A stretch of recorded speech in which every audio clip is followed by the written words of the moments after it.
topic. So after each statement is read, I'll ask you whether or not you believe the statement to be true or false, and you can use your pointer tool to answer. So, and I will also ask you to raise your hand if you have a comment or you're surprised by one of the answers. So to make sure we all know how to use the hand tool, can I get you all to just pop your hand up again one more time? Perfect. So take all of our hands down again. And then if everybody could just use their pointer tool and place it anywhere on the screen so I see you've got it ready to go.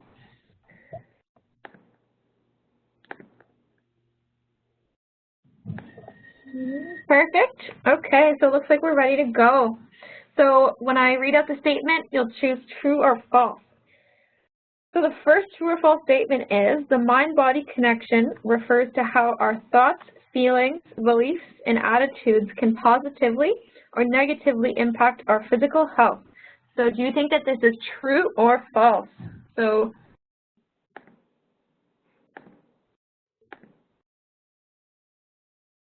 everybody thinks it's true. Morgan, have you had a chance to move your, are you able to move your pointer?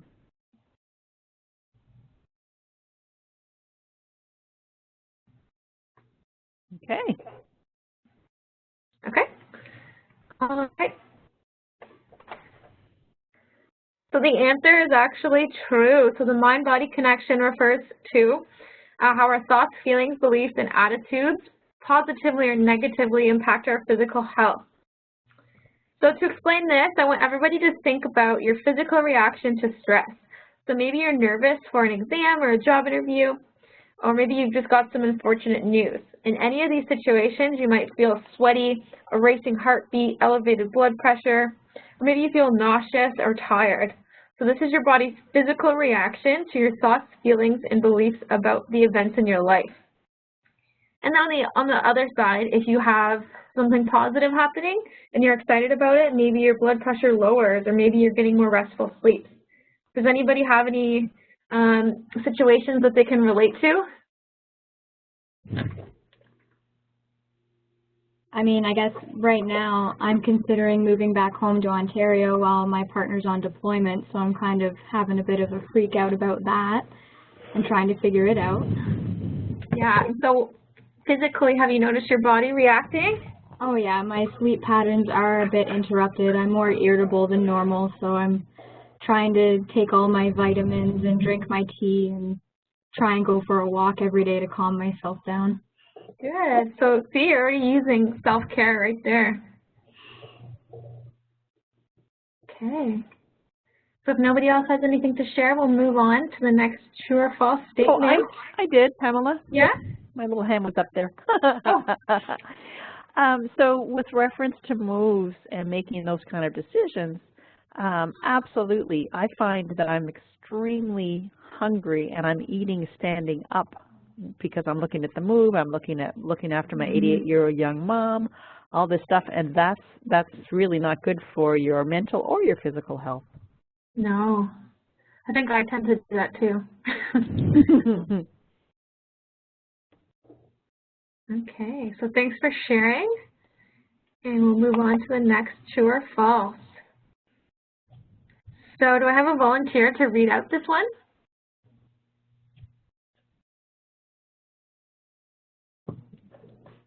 Okay, Morgan. So mental and physical health are separate entities, true or false? So if everybody can use their pointer.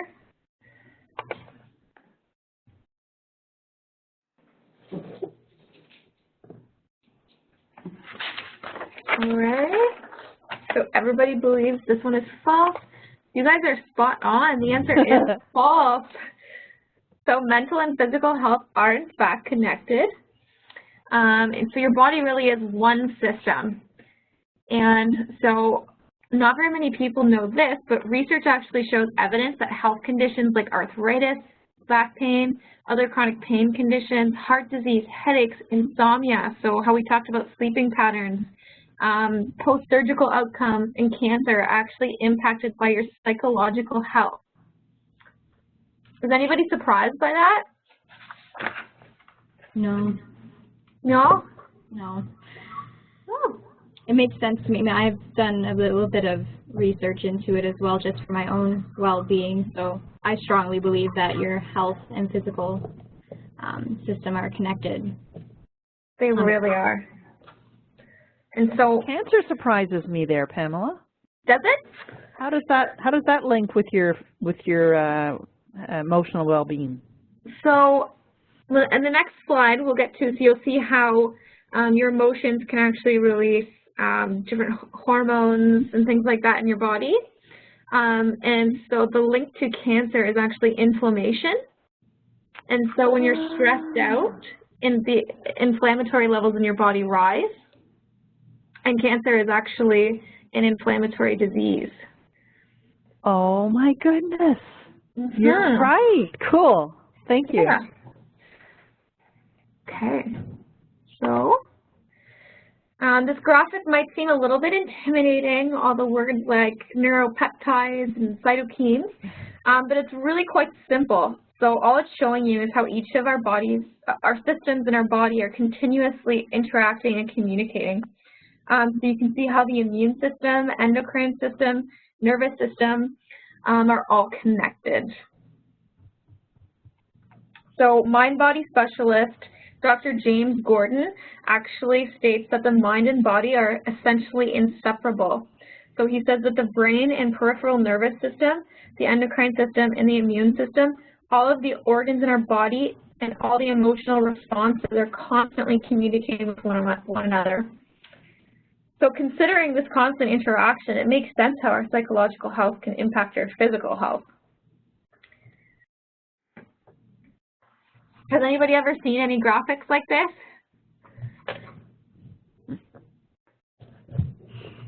Oh, I see a green check. There we go. That's good. Give us a green check. You're using it. Good.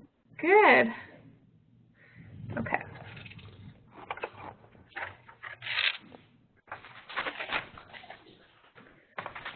So here we're going to watch a video.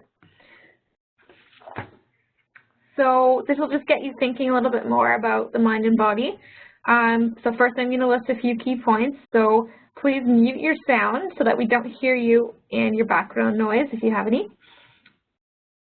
And so please do not touch the screen except to enlarge the video. And give us a green check mark when you have seen the video. And if you can't see the video, please go to the link in the chat, which I will post again. And to get back to the class, click on the blue and green ball at the bottom of your screen. So hopefully everybody can see that down there. And so I will get the video to share. Wonderful. Thank you. And don't forget to mute your microphone as well, Pamela. Mm-hmm.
Oh my word, she's so bang on. She really explains the whole connection well. She does. Oh, everybody's back. Oh, can you send that video in the after session email as well? I'd like to look at it again. Yeah, for sure. So does anybody have any thoughts on the video? I know I found it a little bit humorous, right? I mean, we get so stressed out and our muscles are so tense. That's true. Especially for women. Yeah. Women, we tend to carry all that stress in our shoulders. When she asked the audience where you carry stress, the first thing that came to mind was my feet, and then I thought, oh, that doesn't make sense because, you know, and then she was saying jaw and everywhere else. But then she did say the feet, and I guess that's where some people carry it. Yeah, definitely. Okay.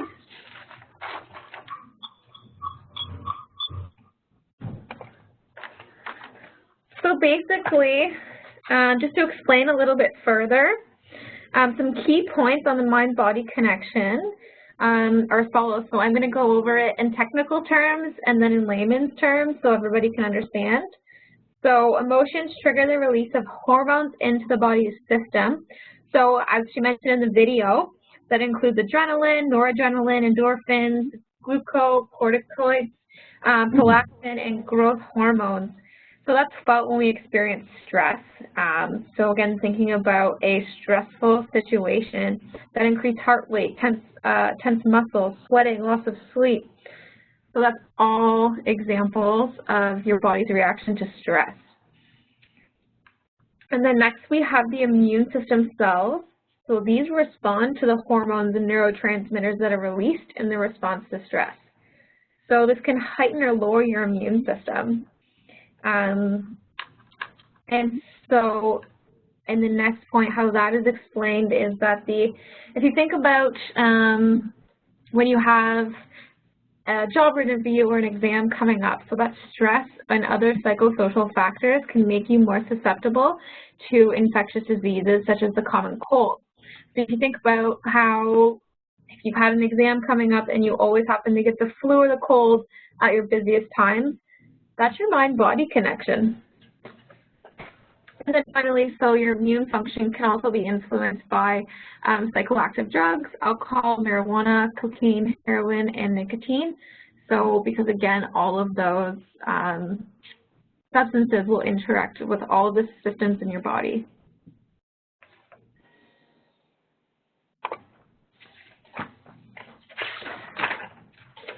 Okay, so our next true and false statement. So if everybody could grab their pointer.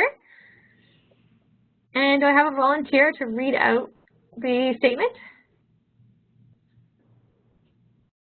We're going to do volunteer. Oh, Kylie.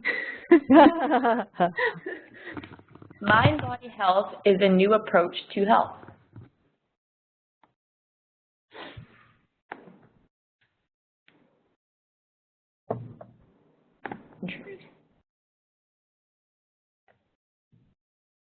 Okay, so we've got 3 true and 1 false.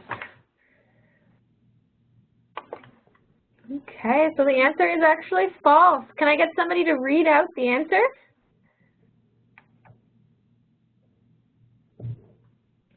Morgan? Okay. Mind-body health is by no means new. Until approximately 300 years ago, virtually every system of medicine throughout the world treated the mind and body as whole. Do you want me to keep reading the whole thing? Sure. Okay. So during the 17th century, Western medicine started to see the mind and body as 2 distinct entities. In this view, the body was a kind of machine, complete with replaceable, independent, and no connection to the mind. However, with more research showing the connection between the mind and the body, Western medicine is starting to come back towards seeing the mind and body as a unit. Yeah, so is anybody surprised by that? I mean, typically we kind of view this as a new approach, right? Mm-hmm. So it's new within the last 300 years is what new means? No, so like previous, so 300 years ago in the West, so North America, and Western Europe is when they started to kind of change their approach. But previous to that, so what would be called conventional medicine is what? So say your family doctor or doctors in hospitals these days, they practice conventional medicine, which is a Western medicine. And the Western view on medicine separated the mind and body. Yeah. Whereas even in other countries, they still typically put the mind and body as a whole unit. Mhm. Okay. And the West is starting to come back to that. It's almost like the Chinese have been doing holistic health for thousands of years too. Is that part of it as well? Yeah, exactly. So if you think about something like acupuncture, so you're treating a physical condition and it might be stemming from the mind, and they might use acupressure points connecting the two, right? Mm-hmm. Okay.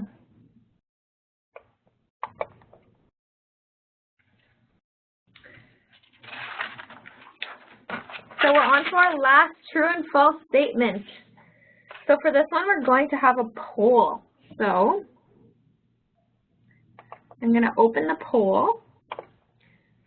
And so what you'll do is answer true or false to the question in the poll. So is everybody able to see the poll? Yes. Perfect.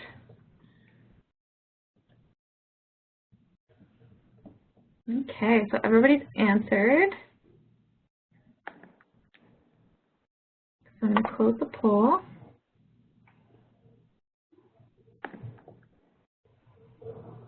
Oh.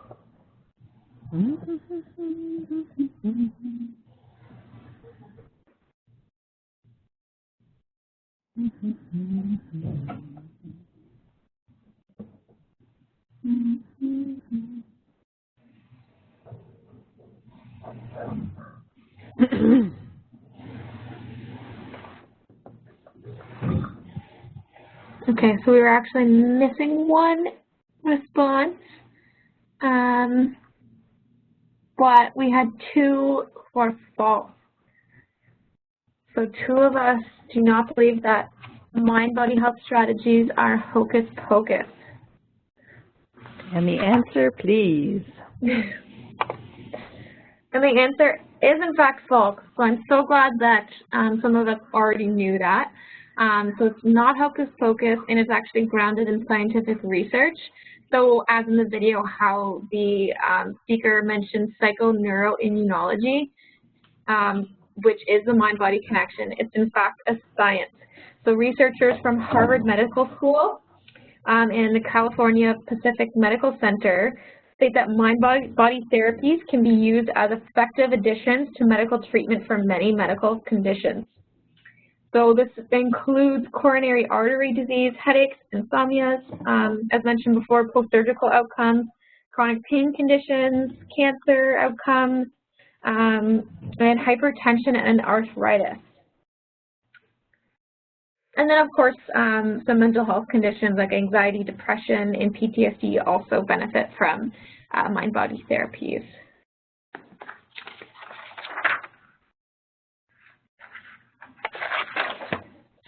So with all this talk about mind-body health and what are mind-body therapies and how do they work? So can I get a volunteer to maybe read out this slide?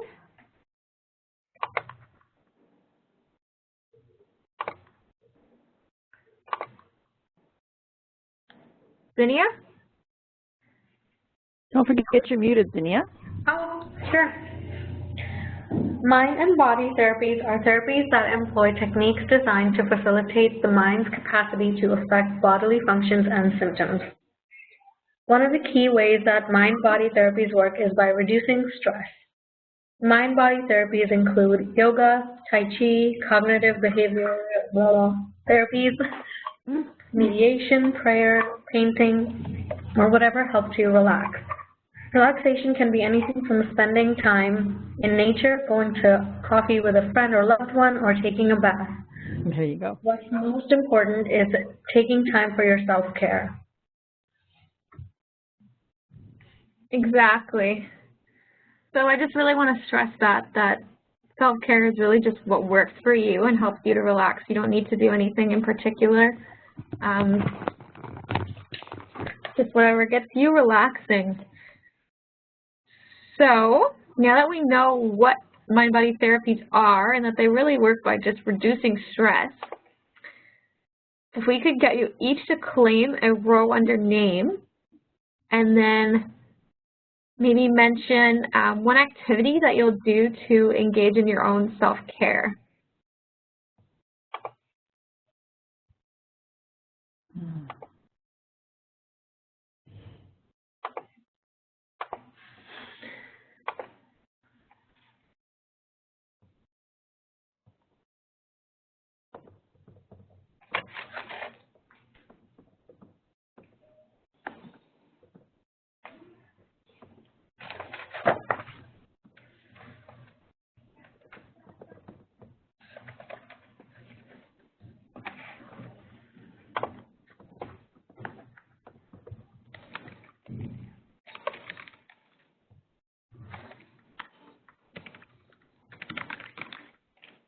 So if everybody could just give me a green check mark when they're done.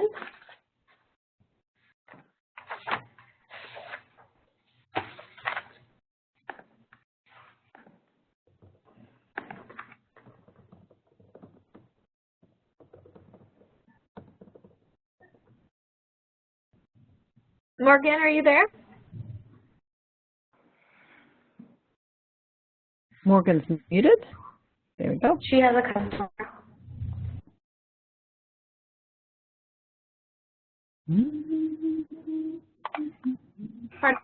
What? Oh, Morgan has a customer. She typed in the chat. Oh, wonderful. I missed that. Yes, okay. She's on her own, and Yeah. she said that would be a possibility. Okay. So I guess we'll just go ahead and get started with sharing. So I guess I will share first. So for my own self-care, I'm going to start trying to do some more yoga. I love yoga, but I am not the best at keeping up with it. So I'm going to try to start doing that. Have you ever done hot yoga? I have actually. In Kingston, there was a place where they have the Bikram hot yoga, and you can do what's called the 40-day challenge. So you do hot yoga every day for 40 days. How did you do that? Well, I think I ended up doing 30 days or something like that. Wow. Because it's really hard, right? But And is it different times of the day that it's offered, or only one time? they have different times, so they have it offered multiple times throughout the day. That is a cool thing to try. Yeah. So, how about Kylie? I'll call on you next to share. So I'm going to continue to exercise. I'm going to try to stay on task and do it daily. And I'm also going to do yoga as well. I really enjoy yoga, and I know the challenge Pamela is talking about, and it's really good for your body, and it makes you feel really good. Good. And I need to try to start exercising daily as well. That's a really good one, especially in the summertime. You can get outside and do things. And I think I just saw Morgan wrote in the chat that her partner and herself are going to Tai Chi tonight. So that's a really good one for mind-body health. Yeah, it's our first time going. We'll see. Yeah. You should I come. think it was, You should come. It's at the United Church on 18th. Oh, is it? Yeah, I think it's free for the first time you go. Isn't it nice to do that with a partner? Well, it's something we could also take home after too and do for ourselves. Definitely. Okay, so maybe Margaret, would you like to share? My number one would be exploring on a bike, just to get out in fresh air. That's where my happy place is. Yeah. I've never tried yoga though. I should try it. You've never tried it? I've never tried yoga. Yeah, you should definitely try it. I wouldn't do a hot yoga first, though, because that one can be pretty intense. I know the first time I went, it was very difficult. Swimming in a lake is a good one, too. Just spending lots of time in nature. Exactly. That's my happy place. Yeah. Okay, Vinia, would you like to share? Sure. I've been trying for a while to start meal planning because that's a big struggle of mine because I want to start eating healthier. But my challenge is my husband has a really amazing metabolism and he can eat anything he wants. So he buys anything he wants. So when I want something, we end up eating stuff that's not ideal for me. So I want to either get a nutritionist or just research into specific diets that I want to follow and want to make him follow, because if he's not doing it with me, then I can't really keep up with it. Yeah, that can be a struggle. I totally understand that. I have my boyfriend, he's kind of the same way. He eats whatever he wants, and it's hard. Yeah. But you can do it. I'm definitely going to try. Good for you. You know, that brings up a point, Pamela. Sometimes in life, human beings are our toughest critics. And sometimes I get really frustrated when I try to say, okay, I'm going to do this, and it doesn't happen. It's like, you have to not beat yourself up, and that's part of the stress too, I think. That's where I always say striving for perfection, and kind of like what you were saying earlier, Margaret, about what's perfect, right? You can never be perfect.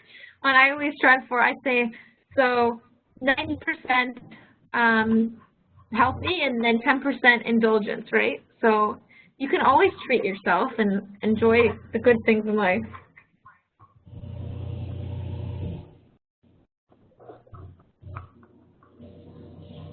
Okay. So would anybody like to share any aha moments that they had today? So anything that surprised them?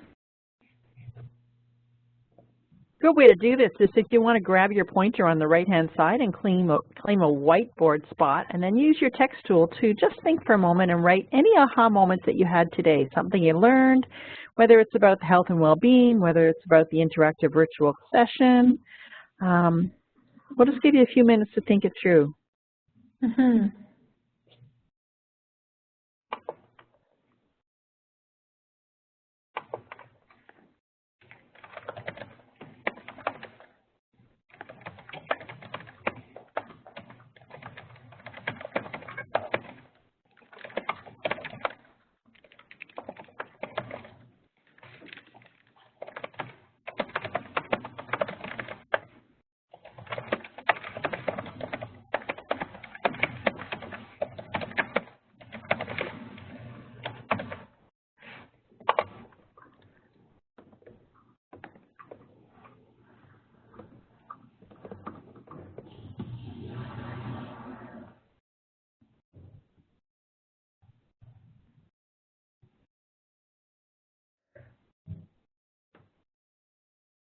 Give us a green check when you're done. Morgan, you may need to move your arrow, otherwise you're going to write on top of Zinnia. Okay, no problem. No problem at all. You're doing great. Thank you so much for coming. Great. Okay. All right. So, how about Zinnia, would you like to share first? Sure. So just like I've written, I know that stress can affect diseases and physical problems in the body, but I wasn't aware it could do as much as cancer. I just figured, I know that diabetes is caused by stress, but I wouldn't have ever thought that cancer would be put into that. Yeah, it's a very surprising one. I was super surprised as well until I saw the research, and pretty amazing. It is. I was very surprised. Okay. Kylie, would you like to share? Yeah, mine's similar to Zinnia's. I didn't know that cancer was directly related to the mind and body either. I found that very surprising. Yeah, so stress specifically. So chronic stress. And Margaret? I love the video that you used. It was very entertaining and really great to get the points home. And the fact that you can find stress in your feet was that related to me. Well, think about, have you heard of reflexology? Yes. Yeah, so using points in the feet, right, to relieve stress. That's right. Yeah, I had forgotten about that. Yeah. And then I guess for myself, my aha moment when I first learned about mind-body health was the science behind it. I had always thought that it was just hocus pocus, like, oh, that's something for hippies, right? And so, but when I started really learning about it, it really opened my eyes. And I thought, wow, there really is scientific evidence behind this, and medicine is starting to shift towards it, which is such a great thing.